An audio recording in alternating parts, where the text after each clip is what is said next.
नमस्कार साथियों, the Nursing Academy YouTube channel पर मैं आप सभी का स्वागत करता हूं। साथियों, एक नया रिक्रूटमेंट नोटिफिकेशन मैं आप लोगों के लिए लेकर आया हूं, जो All India Institute of Ayurveda AIIA, यह एक ऑटोनॉमस ऑर्गेनाइजेशन है under ministry of AYUSH, government of India. इसका एड्रेस आप देख सकते हैं, Gautampuri, Sarita Vihar, Mathura Road, New Delhi. Email ID दिया हुआ है। ईमेल आईडी, अगर आप लोगों को कोई क्वेरी है तो ये ईमेल आईडी है, यहाँ पर आप क्वेरी को रेज कर सकते हैं। आइए हम नोटिफिकेशन डिटेल्स में बात करते हैं। डिटेल्स में बात करने के पहले ये देखिए, नोटिफिकेशन नंबर है। कोई भी नोटिफिकेशन जेन्यून है कि नहीं जेन्यून है, ये नोटिफिकेशन नंबर है और ये डेट है। ये डालकर आप वेरीफाई कर सकते हैं ऑनलाइन, और साइट के माध्यम से भी आप इसको वेरीफाई कर सकते हैं। यहाँ पर देखिए, the institute invites application for the following faculty post to be filled up on direct recruitment deputation basis at AIIA new Delhi and its satellite centre at AIA Goa. तो ये दो जगह के लिए इसका जो मेन ऑफिस है, जो मेन हेडक्वार्टर है, वो न्यू दिल्ली में है, वहाँ के लिए, और इसका जो सैटेलाइट सेंटर गोवा में है, वहाँ के लिए रिक्रूटमेंट निकाला है। रिक्रूटमेंट दो प्रकार के हैं, डायरेक्ट रिक्रूटमेंट है, एक डेप्यूटेशन बेस पर है। डेप्यूटेशन का मतलब होता है प्रतिनियुक्ति, मीन्स जो कोई कैंडिडेट ऑलरेडी गवर्नमेंट सर्विस में है, चाहे स्टेट गवर्नमेंट या सेंट्रल गवर्नमेंट में, और वो दूसरे डिपार्टमेंट में कुछ टेन्योर के लिए वो डेप्यूटेशन पे जाना चाहता है, उसको हम डेप्यूटेशन बेस रिक्रूटमेंट बोलते हैं। और जो डायरेक्ट होता है वो ओपन होता है, सबके लिए होता है जो एग्जाम देके जाते हैं। आइए साथियों, हम यहाँ पर बात करेंगे स्टाफ नर्स से रिलेटेड पोस्ट के बारे में। तो आप यहाँ पर देख सकते हैं सीरियल नंबर 7 है स्टाफ नर्स। यहाँ पर देखिए स्टाफ नर्स, इसमें टोटल पोस्ट आप देखिए 18 UR के लिए है, 10 OBC के लिए, 5 SC के लिए, 3 ST के लिए, 4 EWS के लिए है। यहाँ पे कैटेगरी वाइज पूरा पोस्ट दिया है।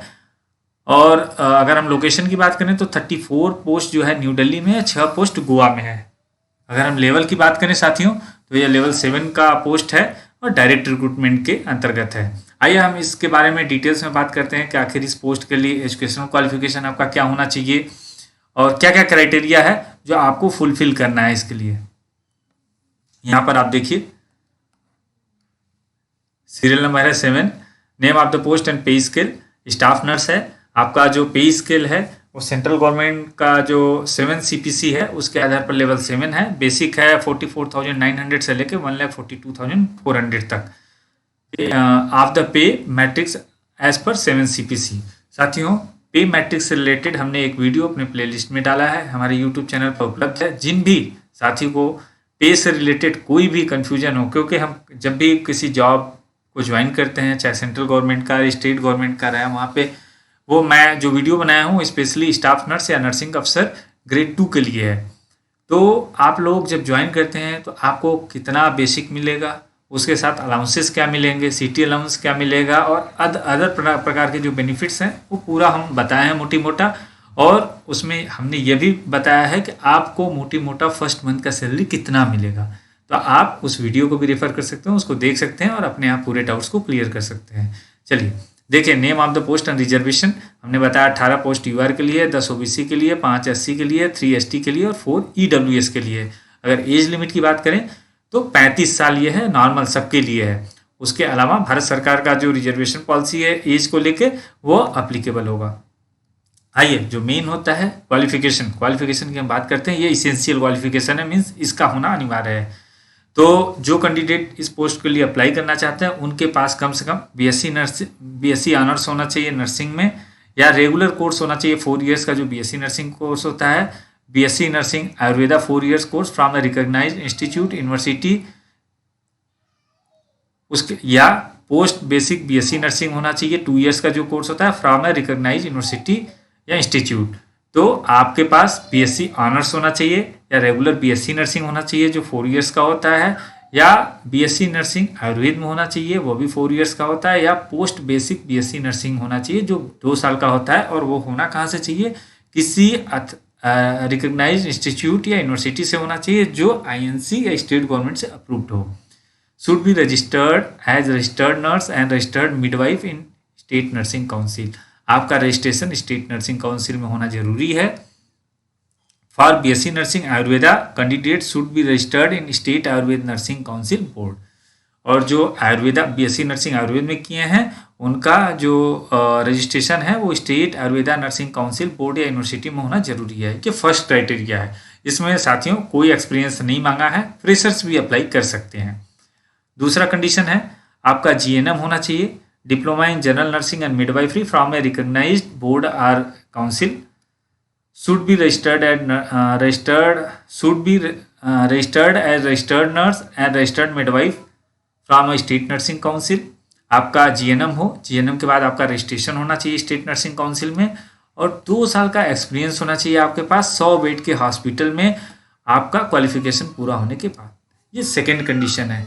एक तो हो गया आपका बीएससी नर्सिंग से रिलेटेड या पोस्ट बेसिक बीएससी नर्सिंग से रिलेटेड। दूसरा इन्होंने क्राइटेरिया रखा है जीएनएम वालों के लिए कि आपके पास जीएनएम की डिग्री होनी चाहिए, उसके बाद आप रजिस्टर्ड होने चाहिए स्टेट नर्सिंग काउंसिल में, उसके बाद आपके पास 2 साल का एक्सपीरियंस होना चाहिए कम से कम 100 बेड के हॉस्पिटल में।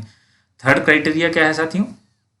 Regular course in diploma in Ayurveda nursing and pharmacy. ये 2.5 साल का कोर्स होता है, 2.5 ईयर कोर्स। आपका आयुर्वेदा नर्सिंग और फार्मेसी में डिप्लोमा होना चाहिए। उसके उपरांत आप रजिस्टर्ड होने चाहिए state Ayurveda nursing council board या यूनिवर्सिटी में, यहाँ पर आप नर्सिंग यहाँ पर रजिस्टर्ड होने चाहिए। उसके बाद आपके पास 2 साल का एक्सपीरियंस होना चाहिए कम से कम 100 बेड के हॉस्पिटल में। और वो एक्सपीरियंस कब होना चाहिए? आपका एजुकेशन जो है वो पूरा होने के बाद। ये तीसरा क्राइटेरिया है, ये अनिवार्य है। इसमें से जो भी कैंडिडेट अप्लाई करना चाहते हैं और उनके पास तीनों में से एक क्राइटेरिया फुलफिल होता है वो अप्लाई कर सकते हैं। डिजायरेबल क्या है साथियों? जो अपरिहार्य है, for Ayurveda nurses working experience in reputed Ayurveda hospital. जो आयुर्वेद में जिन्होंने डिग्री ली है उनके पास अगर एक्सपीरियंस है, वर्किंग एक्सपीरियंस, उनको प्रायोरिटी दी जाएगी। Ability to use computers, hands on experience in office applications, spreadsheets and presentations, इतना ही है। तो जिनके पास ऑफिस से रिलेटेड कंप्यूटर का नॉलेज है या प्रेजेंटेशन पीपीटी कैसे बनाया जाता है या कंप्यूटर से रिलेटेड आपके पास कोई डिग्री है, उनको भी प्रायोरिटी दी जाएगी। ये 2 प्रकार का इन्होंने डिजायरेबल क्वालिफिकेशन रखा है। बाकी ये 3 इसेंशियल क्वालिफिकेशन है, 3 कैटेगरी इसमें बांटा है। ये साथियों ये डायरेक्ट रिक्रूटमेंट है, मीन्स सीधी भर्ती के तौर पे इसका होगा एग्जाम के बेस पर। तो ये मेन है साथियों। और इसके बाद जो रिजर्वेशन का है, तो रिजर्वेशन के बारे में हम आपको एक बार बता देते हैं। ये बाकी बहुत सारे पोस्ट है इसके बारे में दिया है। हायर रिजर्वेशन के बारे में जो भारत सरकार के गाइडलाइंस हैं वो गाइडलाइंस के हिसाब से रिजर्वेशन पॉलिसी है साथियों। कुछ जनरल इंस्ट्रक्शंस दिए हैं साथियों। करीब 40 to 43 पेज का ये नोटिफिकेशन है, तो पूरा पढ़ के बताना संभव नहीं है।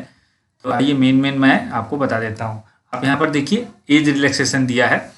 Upper age shall be determined at the last date of the receipt of the application. जो लास्ट डेट होगा एप्लीकेशन का क्लोजिंग डेट है वो आपका कट ऑफ डेट माना जाएगा। डेट ऑफ बर्थ आपका मैट्रिकुलेशन या सेकेंडरी एग्जामिनेशन सर्टिफिकेट में जो दिया रहेगा उसी को मान्य किया जाएगा।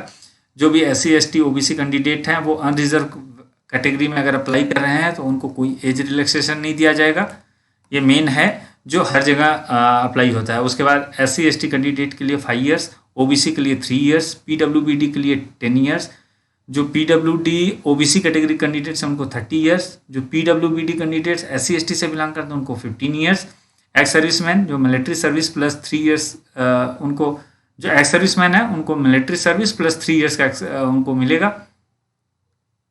उसके बाद for group A and B post level 6 के अंतर्गत जो सेंट्रल गवर्नमेंट एम्प्लॉई हैं उनको 5 ईयर्स का मिलेगा।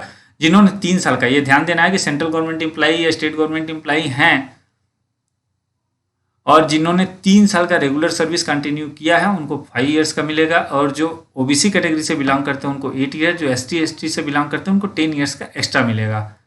और फॉर ग्रुप C के लिए लेवल 5 एंड बिलो के लिए अप टू 40 ईयर्स का मिलेगा। नॉर्मल जो UR कैंडिडेट्स हैं गवर्नमेंट के और जो OBC कैंडिडेट्स हैं उनको 43 ईयर्स और जो SC ST कैंडिडेट्स हैं उनको 45 ईयर्स का एज रिलैक्सेशन मिलेगा। तो इस प्रकार से आप देख सकते हैं बहुत सारे गाइडलाइंस हैं इसमें। आप लोग जो अप्लाई करना चाहते हैं, जो इंटरेस्टेड हैं, गो थ्रू कर लीजिए। वेबसाइट पे भी उपलब्ध है। ये PDF मैं अपने टेलीग्राम ग्रुप में भी उपलब्ध करा दूंगा। आप आसानी से वहाँ पर पढ़ के आप फुलफिल ऑनलाइन माध्यम से फुलफिल करना है, आप डायरेक्टली फुलफिल कर सकते हैं। इसके अलावा भी अगर आपका कोई डाउट है, कोई क्वेरी है, आप कमेंट बॉक्स में रेज कीजिए, हमारा टेलीग्राम चैनल ज्वाइन कीजिए, वहाँ पे रेज कीजिए, पूरा संभव मदद किया जाएगा। आशा करता हूँ आपको हमारा वीडियो पसंद आया होगा। पसंद आया लाइक कीजिए, शेयर कीजिए, सब्सक्राइब कीजिए। बने रहिए हमारे साथ the Nursing Academy YouTube channel पर। Thank you.